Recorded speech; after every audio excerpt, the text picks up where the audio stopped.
ምርጫ ለሴቶች ተገቢ ነው። እንደ ሀገር ምርጫ ደግሞ እንዳሁኑ ምርጫ ይፋ ሆኖ የሚታይ ነገር ከዚህ በላይ የለም። ለምን የሰው ልጅ ሁሉም እንደ ፍላጎቱ እየኖረ ነው። ይሄ ምርጫ ደግሞ ሴቶች በደንብ ተሳትፈው ይመርጣሉ። ይሁን እንጂ እኛ በምርጫው ካርድ ላይ ሁሉም እየተሳተፈ ነው።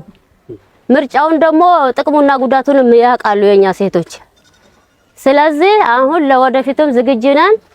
አሁንም ደግሞ ካርድ ያልወሰደ ሰው አንድ ሴት የለም። ከ18 ዓመት በላይ ደግሞ ያሉ ልጃገረዶች ወጣቶች ወስደዋል፣ እንደኛ ቀበሌ ማለት ነው።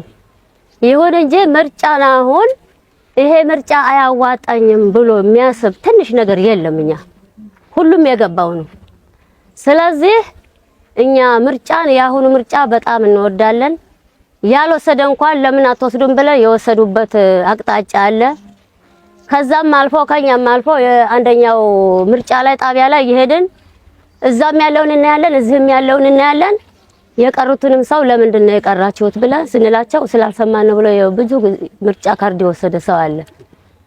ስለዚህ ይሄ ምርጫው በጣም ቆንጆ ነው ነው የምለው።